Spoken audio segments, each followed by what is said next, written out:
할렐루야. 편히 쉬셨습니까?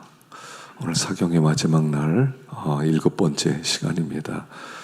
시간 하나님이 주신 은혜를 마음에 잘 모시고 간직하고 또 열매 맺는 그런 복된 삶이 되기를 축원합니다. 어제는 우리가 왜 하나님께서 가이사랴에 2년씩이나 바울을 묶어두셨는가, 모든 사역을 올 스톱 시켰는가 하는 것을 생각해 보았습니다. 그것도 21장부터 28장까지 이렇게 쭉 쉬게 하면서 하나님은 그에게 느림의 영성, 그에게 다시 한번 삶의 본질, 기독교의 본질에 집중하도록 하셨다는 것을 생각해 보았습니다. 느림의 영성은 하나님께 집중하는 것이고, 가장 삶에 중요한 것은 사랑과 기쁨과 평안함이라는 거예요. 우리가 물론 의식적으로 예배도 참석하고 또 기도도 하고 봉사도 하고 다 중요합니다만, 그 심령 가운데 사랑과 기쁨과 평안함이 없다면 어떻게 생각하면 우리는 그 하나님의 그 축복을 누리지는 못하고 일만 하는 노예일 수 있다는 거예요. 바울은 많은 일을 했습니다. 그러나 하나님은 부려먹는 분이 아니라는 거예요. 그래서 하나님께서는 올 스탑 시키고, 물론 감옥 생활이 결코 쉽지 않았을 테지만 그러나 그 속에서 다시 한번 본질을 생각하게 하셨다. 그래서 우리가 이런 바쁨에서 좀 벗어나고 또 느림의 영성 속에 들어가려면 훈련이 필요하다 그랬죠. 우리는 이미 바쁨에 중독이 되어 있어요. 우리는 성공이 우리의 목적이고 우리가 성취해야 된다는 압박감으로 우리는 살아간다는 것입니다.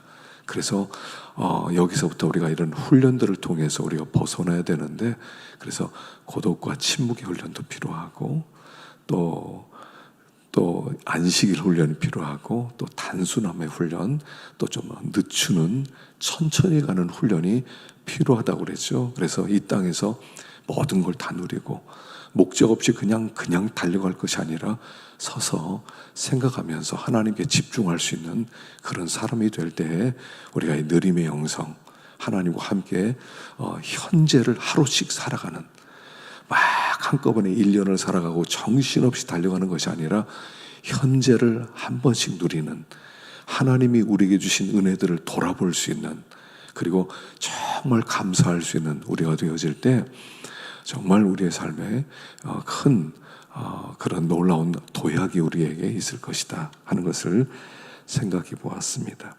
자, 오늘은 27장을 한번 생각해 보겠습니다. 자, 2절을 한번 읽어볼까요? 2절 시작. 아시아해 번 각처로 가려 하는 아드라 무떼노 배에 우리가 올라 항해할새 마게도니아의 데살로니가 사람 아리스다고도 함께 하니라. 드디어 바울이 가이사에게 상소를 하죠. 가이사에게 내가 재판을 받겠습니다. 더 이상 여기서 총독의 재판 받지 않겠습니다. 난 로마 시민권자입니다. 그래서 가이사에게 나는 상소하겠습니다. 드디어 로마를 향해서 가게 됩니다. 그런데 여기 함께 가는데 데살로니가 사람 아리스다고도 함께 하니라. 여기 아리스다고라는 사람이요, 몇 번 나오거든요. 사도행전 19장에 여기도 그 에베소에서 소동이 일어났을 때 거기 마게도니아 사람 가이오와 아리스다고를 붙들어 일제히 연극장으로 달려 들어가는 자. 바울이 에베소에서 이제 복음을 전하다 붙잡히게 되죠. 거기 아리스다고도 함께 붙잡혔다는 거예요. 그 옆에 함께 있었다는 뜻이겠죠. 20장 4절에도 데살로니가 사람 아리스다고와 세군도도 함께 갔다는 거예요. 바울이 예루살렘으로 올라가는데 함께 올라갔고요. 또 골로새서에서는 나와 함께 갇힌 아리스다고, 로마의 감옥에 함께 있었답니다. 빌레몬 본서에서는 나의 동역자 마가 아리스다고 데마 누가가 문안하느니라. 이 아리스다고라는 사람이요, 바울과 곁에 함께 다녔다는 겁니다. 바울이 가는 곳, 에베소로 가니까 에베소에 따라가고, 예루살렘에 간다니까 예루살렘에 함께 올라가고, 로마로 배를 타고 간다니까 그 배에 함께 타고 가고, 감옥에 들어가는데 감옥에도 함께 가고, 도대체 이 사람이 어떤 사람입니까? 특별하게 아리스다고에 대한 기억이 이렇게밖에 없습니다만 그 사람은 말이 없어요. 그냥 데살로니가 사람이었다. 거기서 예수를 믿고 바울과 함께 다니기 시작했다. 바울의 그림자와 같은 사람이었다 라고 소개를 하고 있다는 것입니다. 바울이 동역자라고 해요. 동역자. 뭐 큰 그가 복음을 전했다 이런 얘기가 없습니다. 근데 항상 바울 곁에 있던 사람이다. 바울의 위로가 되었던 사람이다. 바울도요, 얼마나 힘들었겠습니까? 고난받고 또 모욕을 받고 또 억울함 속에서. 근데 그 옆에 아리스다고 항상 있는 거예요. 뭐 이런 얘기 저런 얘기 하면서 힘들다는 얘기 안 했겠습니까? 근데 아리스다고가 그 옆에 있음으로 말미암아 바울의 위로가 된 사람이었다는 거예요. 하나님의 일을 하는 방법은 여러 가지입니다. 은사를 따라 하나님의 일을 하는데 이 아리스다고는 그냥 바울 곁을 지켜줬던 사람이라는 거예요. 당신과 함께 있겠습니다. 당신 곁에 함께 있겠습니다. 그러면서 바울이 가는 곳마다 그냥 곁에 있어주는 거예요. 혼자 감옥에 들어가는 것보다 아리스다고가 곁에 함께 있었다니까 얼마나 위로가 됐겠습니까? 유라굴로 광풍을 당하는데 그 광풍 속에 함께 아리스다고가 있었다는 거예요. 이 사람은 제가 보니까 만일 조연상이 있다면 천국에서 조연상을 받을 거예요. 그 바울이 주연상을, 나무 주연상을 받는다면 아리스다고는 그 주연을 빛나게 하는 조연상을 받을 거예요. 우리가 다 주인공이 될 수는 없습니다. 적어도 빛나는 조연이 되면 좋겠어요. 주인공을 다 빛나게 만드는, 하나님의 복음을 힘있게 증거하게 만들 수 있는, 곁에서 바울의 위로가 되어주는 사역을 하다 보니까요, 동역자가 필요해요. 곁에서 그냥 있어주는 동역자, 곁을 지켜주는 동역자. 뭐 손수 두는 동역자는 필요 없고요, 다 알거든요. 그냥 있어주는 동역자, 옆에서 빙그레 웃어주는 동역자. 얼마나 멋진 동역자입니까? 아리스다고는 마치 바울의 그림자와 같은 사람이었다 하는 것이에요. 자, 10절 한번 보겠습니다. 10절 시작. 말하되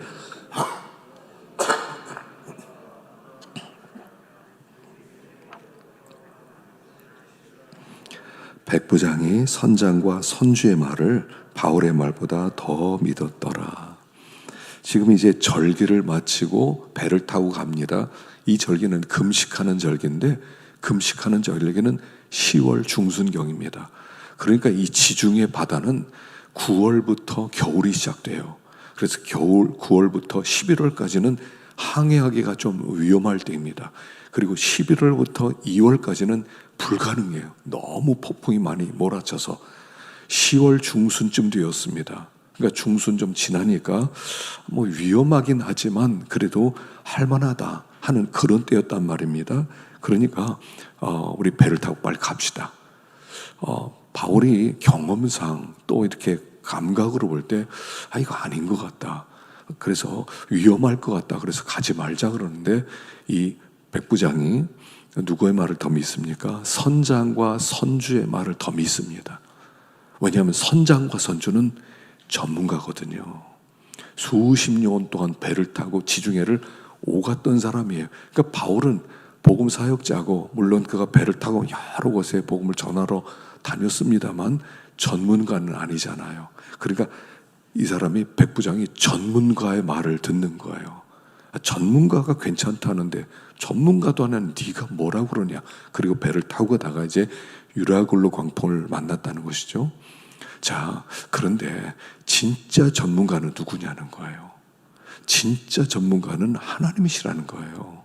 하나님은 기상의 전문가고, 바다의 전문가고, 땅의 전문가이고, 하나님은 사회, 정치, 경제, 모든 외교, 군사, 모든 면의 전문가는 하나님이시라는 거예요. 이 땅에 우리 이 나라를 운영해 나가는 사람들 전문가들 아닙니까? 경제 전문가들이 나라의 경제를 맡고, 외교의 전문가, 군사의 전문가, 다 전문가들을 뽑아서 이끌어가지 않습니까? 그런데도 이 모양이에요. 왜 그래요?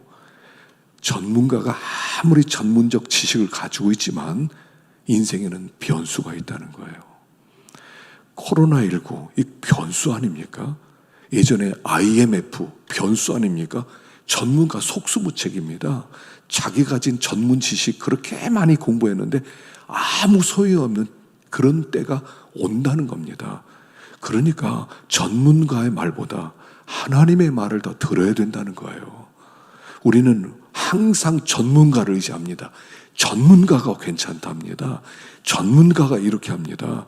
근데 전문가가 인생을 알아요. 전문가가 변수를 알아요. 1년 뒤에 무슨 일이 터질지 어떻게 압니까? 변수는 너무나 많아요, 인생에. 기상이변이 일어날지 어떻게 알았습니까? 홍수가 갑자기 나고 사막에 비가 내릴지 어떻게 알았습니까?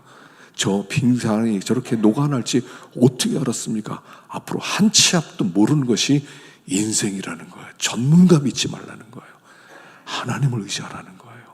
그래서 어떤 일을 할 때요, 항상 전문가보다 하나님과 의논해야 돼요. 여러분, 우리는 하나님을 자꾸 형 이상학적 분이라고만 생각해요. 그냥 내가 섬길 뿐이라고 생각해요. 그 하나님이 내 삶에 개입해 주셔서 내 삶을 이끌어 가시고 나를 도와주시고 하나님께서 나를 축복하시는 실질적 하나님이라고 믿지를 않아요. 하나님은 말씀해 주시는 하나님이시고, 하나님은 인도해 주신 하나님이고, 메마른 땅에서 하나님께서 물이 마르지 않게 해주시는 하나님이시고, 그 하나님을 자꾸 의지하고 기도하고, 그래서 어떤 일을 할 때요, 항상 기도를 먼저 해야 됩니다. 조금 기도하면 안 돼요. 예전에 우리 이용회 집사님 세상 떠나셨지만 저에게 와서 상담한다고 그러시면서 사업을 시작하겠다고 기도를 받으러 오셨더라고요. 그래서 제가 물어봤어요. 얼마나 기도하셨어요? 6개월을 기도했대요. 아, 그래요? 한 6개월 정도요? 그리고 나서 기도를 해드렸어요. 근데 사업이 실패하지 않았습니까? 그래서 제가 그때 깨달은 거예요. 아, 하나님께 묻는 건 6개월도 안 되는 거구나. 한 1년은 해야 되는 거구나. 생각해 봤어요. 한 6개월 기도해서 막 그렇게 특별 기도하고, 그리고 이제 사업을 시작했는데도 망했거든요. 변수가 많아요. 하나님은 전문가세요. 하나님께 자꾸 물어보세요. 자꾸 확신 주실 때까지, 마음에 감동 주실 때까지 자꾸 물어보세요. 그것이 신앙에 유익한 것인지 물어보세요. 하나님이 축복하시는 일인지 물어보세요. 반드시 응답하세요. 왜 하나님 응답 안 해요? 하나님 아니지 그러면. 살아계신 하나님이라면 말씀해 주시고 응답하시는 하나님이시지, 인도하는 하나님이시지요. 그래서 여기 이 사람들이 전문가들을 찾아갔는데 전문가들이 유라굴로 광풍을 몰랐다는 얘기죠. 그래서 어려움 가운데 빠지게 됩니다. 자, 13절 보십시다. 13절. 그 밑에 14절까지 두 개 함께 같이 읽어보겠습니다. 시작. 남풍이 순하게 불매 그들이 뜻을 이룬 줄 알고 닻을 감아 글에 대해 해변을 끼고 항해하더니 얼마 안 되어 섬 가운데로부터 유라굴로라는 광풍이 크게 일어나니 배가 밀려 바람을 맞춰 갈 수 없는 가는 대로 두고 쫓겨가다가, 자, 처음에 순풍을 만납니다. 순하게 항해를 시작합니다. 아, 역시 전문가가 맞았구나. 그랬더니 곧 이어서 유라굴로 광풍을 맞게 됩니다. 이게 인생이라는 거예요. 인생은 순풍과 역풍이 함께 있는 게 인생이라는 거예요. 그래서 순풍 때는 너무 교만하지 말라는 거예요. 일이 막 잘 될 때는 아, 역시 잘 되는구나, 그러지 말라는 거예요. 살얼음판 걷듯이, 살얼음판 걷듯이. 인생은요, 살얼음판이에요. 무슨 일이 벌어질지를 몰라요. 그렇기 때문에 살얼음판 걷듯이 조심스럽게 순풍을 만나요. 그럼 사람의 마음이 어떻게 되겠습니까? 교만해지거든요. 역시 일 잘 돼. 역시 나는 잘했어. 역풍이 곧 온다는 걸 알라는 거예요. 순풍과 역풍이 함께 가요. 요셉이 임금님의 꿈을 풀어주지요. 그 꿈을 어떻게 풀어줍니까? 앞으로 7년 동안 큰 풍년이 있을 것입니다. 그 뒤에 큰 7년 동안의 흉년이 찾을 겁니다. 순풍 때, 이렇게 풍년 때 양식을 잘 저장해서 흉년을 대비하십시오. 그게 지혜잖아요. 인생은 순풍이 계속되지 않아요. 인생에 순풍만 있는 사람이 어디 있어요? 반드시 역풍을 만나게 되죠. 그러니까 순풍 때 조심해야 됩니다. 순풍이 올 때 감사하고 그리고 나서 깨어 있어야 됩니다. 겸손해야 돼요. 일이 잘 된다고 막 경거망동하고 교만해지면 안 된다는 거예요. 곧 유라굴로가 온다. 우리의 인생에 꼭 유라굴로 광풍은 오게 돼 있어요. 하나님은 이 두 가지로 우리를 이끌어 가세요. 인생은요, 내 뜻대로 안 되는 게 인생이에요. 그래서 여기에 특별하게 쫓겨가다가 사실 계속 나와요.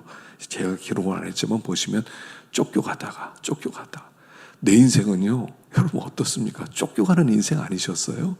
내 계획대로 막 됐습니까? 어떻게 그냥 쫓겨나서 오는 거예요. 저도 어쩌다 보니까 여기 와서 이렇게 목회를 하고 있어요. 그냥 내 마음대로 되는 게 아니에요. 내 계획대로 되는 게 아니에요. 순풍과 역풍으로 그냥 가는 대로 가는 거예요. 그 속에서 하나님의 일하심을 보는 거예요. 순풍과 역풍은 함께 있어요. 근데요, 우리 하나님은 순풍 속에서도 믿음이 자라게 하고 역풍 속에서도 믿음이 자라게 하세요. 나무가 여름에도 자라지만 겨울에도 자라요. 겨울에는 더 단단하게 밀도가 아주 촘촘하게 자라게 되죠. 여름보다 더 강하게 자랄 때가 겨울이죠. 순풍 때 믿음이 자라고 역풍 때도 믿음이 자라는 거예요. 하나님은 이 두 가지로 우리를 점점 더 성숙시켜 나가는 것이죠. 그래서 우리의 삶 가운데 이런 역풍이 있다는 것, 순풍이 있다는 걸 우리가 알아야 된다 하는 것입니다. 그래서 하나님의 계획은 뭐죠? 우리를 변화시키는 거예요. 순풍과 역풍 합력하여 선을 이루는 거예요. 낙심하지 말라는 거예요. 역풍 만나서 힘들어 죽겠어. 일이 안 돼. 너무 어려워. 그럴 때를 만나요. 광풍이 불 때예요. 그럴 때는 더 하나님만 바라보고 더 하나님만 의지하는 거예요. 이 광풍은 곧 지날 것이다. 이 광풍 뒤에는 또 순풍을 하나님이 주실 것이라는 믿음을 가지란 말이에요. 그래서 그때 너무 낙심하지 말고, 역풍 있을 때 너무 힘들어하지 말고, 하나님이 이 역풍을 통해서도 하나님이 원하는 그 목적지 로마까지 가게 하실 것이다. 가게 하실 것이다 하는 믿음을 가져야 된다 하는 겁니다. 그래서 이 광풍 속에서 무엇을 어떻게 됩니까? 18절 읽어보겠습니다. 시작. 우리가 풍랑으로 심히 애쓰다가 이튿날 사공들이 짐을 바다에 풀어버리고 사흘째 되는 날에 배 기구를 그들의 손에서 내버리니라. 배부르게 먹고 밀을 바다에 버려 배를 가볍게 하였더니. 풍랑 속에서 그들이 살아남기 위해서 어떻게 합니까? 짐을 버리기 시작합니다.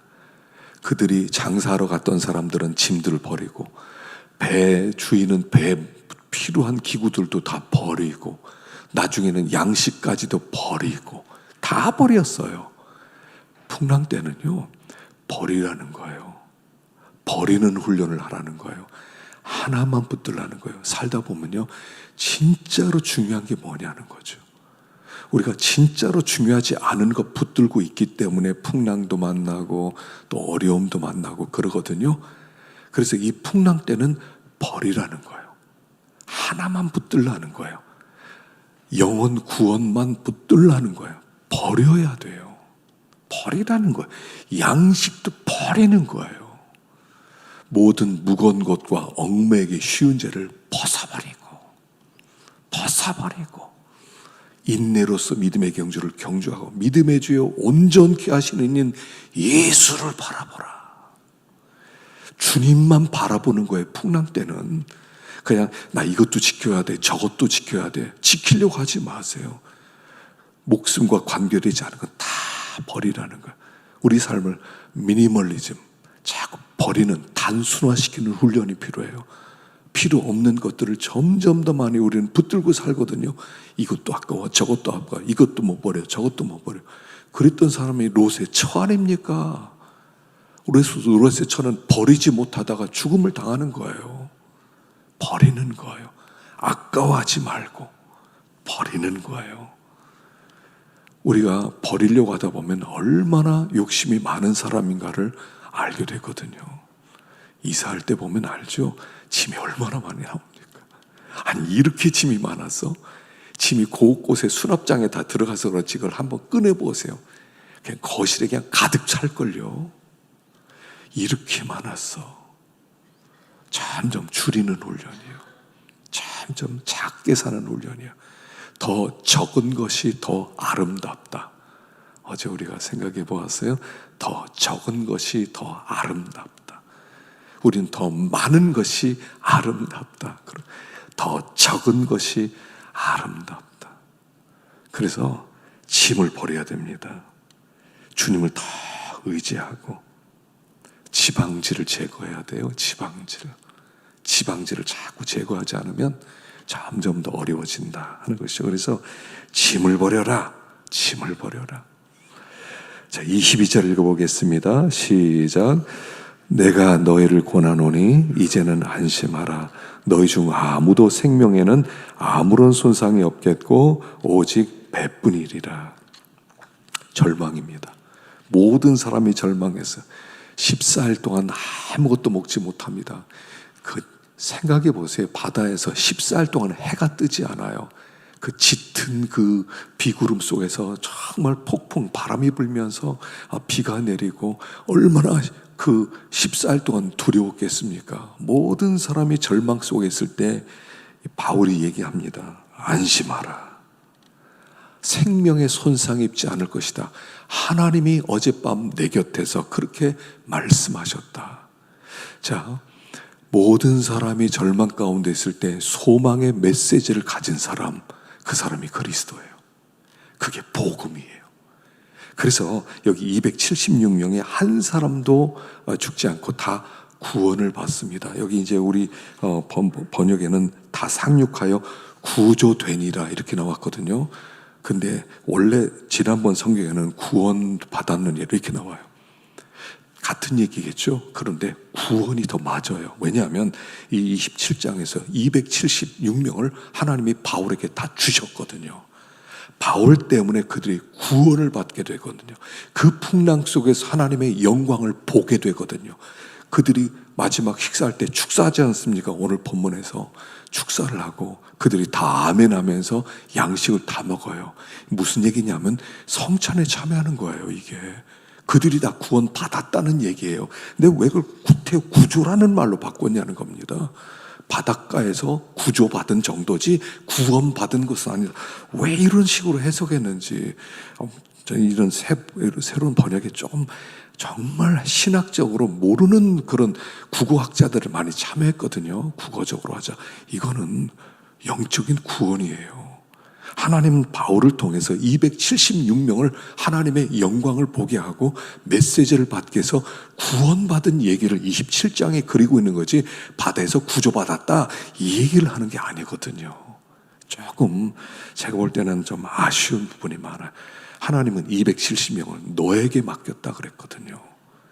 그래서 절망 가운데 소망의 메시지를 가진 사람은 누구냐?